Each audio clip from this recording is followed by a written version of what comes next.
ಬೈರ್ಮಂಗ್ಲ ಎರಡು ಪಂಚಾಯಿತಿಗಳಲ್ಲಿ ರೆವಿನ್ಯೂ ಗ್ರಾಮ ಸುಮಾರು 9 ರೆವಿನ್ಯೂ ಗ್ರಾಮ 26 ಹಳ್ಳಿಗಳು ಬರ್ತದೆ.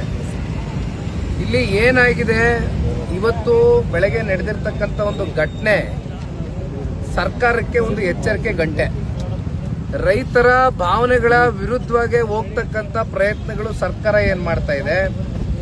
ರೈತರ 80% ಜನ ಒಪ್ಪಿಗೆ ತಗೊಂಡ್ಬಿಟ್ಟಿದೀವಿ, ಪಡ್ಕೊಂಡಿದೀವಿ, ದುಡ್ಡು ಕೊಡ್ತಾ ಇದೀವಿ, ಈಗಾಗಲೇ ದುಡ್ಡು ಇಸ್ಕೊಂಡು ಹೋಗ್ತಾ ಇದಾರೆ ಅಂತಕ್ಕಂಥ ತಪ್ಪು ಸುಳ್ಳು ಮಾಹಿತಿಗಳು, ಸುಳ್ಳು ಸುದ್ದಿಗಳನ್ನ ಓಡಿಸ್ತಾ ಇರ್ತಕ್ಕಂಥ ಈ ರಾಜ್ಯ ಸರ್ಕಾರ ಇವತ್ತು ತಾವೇ ಹೇಳ್ದಂಗೆ JMC ಮಾಡುವ ಒಂದು ವೇಳೆ ಅಧಿಕಾರಿಗಳು ಬಂದಂತ ಸಂದರ್ಭದಲ್ಲಿ ರೈತರು ಆಕ್ರೋಶಭರಿತವಾಗಿ ವ್ಯಕ್ತಪಡಿಸಿದ್ದಾರೆ ಅವರ ಭಾವನೆಗಳನ್ನ. ಇದಕ್ಕೆ ಕಾರಣ ಯಾರು? ರೈತರು 90% ರಿಂದ 95% ಜನ ಇದಕ್ಕೆ ಒಪ್ಪಿಗೆ ಸೂಚಿಸಿಲ್ಲ.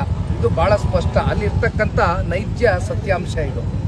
ಆದ್ರೆ ಇವೆಲ್ಲವನ್ನ ಗಾಳಿಗೆ ತೋರಿ ಅಲ್ಲಿ ರಿಯಲ್ ಎಸ್ಟೇಟು ದಂಧೆ ಮಾಡ್ತಕ್ಕಂಥದ್ದಕ್ಕೆ ಅಲ್ಲಿಂದ ಒಂದು 35-40 ಸಾವಿರ ಹಣ ಉತ್ಪಾದನೆ ಮಾಡ್ತಕ್ಕಂಥದ್ದಕ್ಕೆ ರಾಜ್ಯ ಸರ್ಕಾರ ಇರ್ಬೋದು, ರಾಜ್ಯ ಸರ್ಕಾರದಲ್ಲಿ ಇತ್ತೀಚೆಗೆ ನೂತನವಾಗಿ ಮುಖ್ಯಮಂತ್ರಿಗಳಾಗಿ ಕೂತಿರ್ತಕ್ಕಂಥವರು ನಡ್ಕೊಳ್ತಾ ಇರ್ತಕ್ಕಂಥ ಒಂದು ರೀತಿ ಏನಿದೆ, ಇದು ಅತ್ಯಂತ ಖಂಡನೀಯ.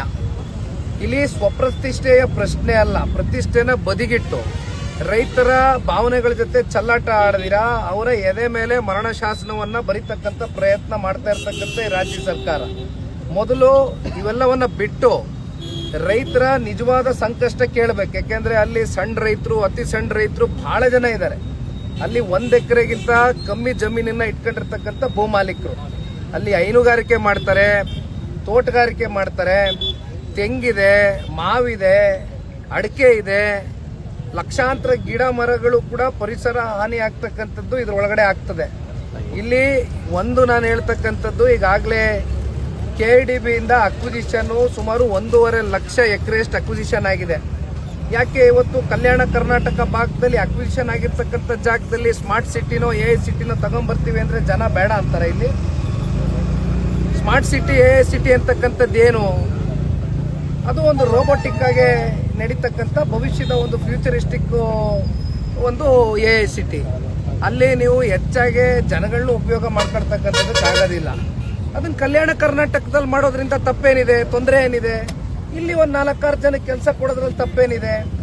ಈಗ ಅಕ್ವಿಜಿಷನ್ ಆಗಿರ್ತಕ್ಕಂಥ ಲ್ಯಾಂಡ್ನ ಲಕ್ಷಾಂತರ ಎಕರೆ ಲ್ಯಾಂಡ್ನ ನೀವು ಬದಿಗಿಟ್ಟಿದ್ದೀರಿ. ಅಲ್ಲಿ ಪ್ರತಿನಿತ್ಯ ಇವತ್ತು ಅಲ್ಲೇನು ಒಂದು ಫಲವತ್ತಾದಂಥ ಒಂದು ಭೂಮಿ ಇದೆ, ಅದನ್ನ ಕಸ್ಕೊಳ್ತಕ್ಕಂಥ, ವಶಪಡಿಸ್ಕೊಳ್ತಕ್ಕಂಥ ಪ್ರಯತ್ನ ರಾಜ್ಯ ಸರ್ಕಾರ ಮಾಡಿದ್ರ ಹಿಂದಿನ ಉದ್ದೇಶ ಏನಾಗಿದೆ?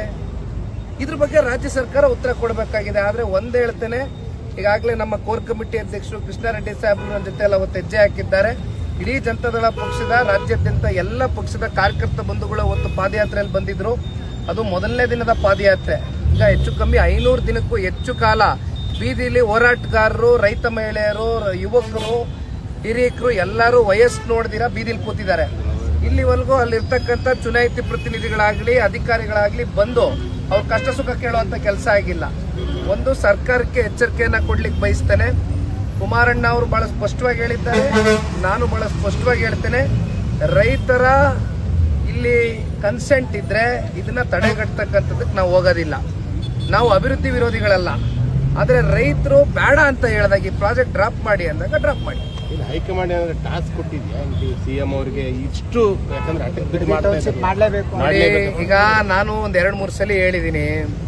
ಬೆಂಗಳೂರಿನಲ್ಲಿ ಟನಲ್ ಪ್ರಾಜೆಕ್ಟ್, ಲಾಲ್ಬಾಗು, ಸುಮಾರು ಲಾಲ್ಬಾಗ್ ಬಗ್ಗೆ ನಿಮ್ಗೆಲ್ಲ ಗೊತ್ತೇ ಇದೆ, ಇಡೀ ರಾಜ್ಯದ ಜನತೆಗೆ ಒಂದು ಪ್ರಸಿದ್ಧಿ ಸ್ಥಳ ಅದು.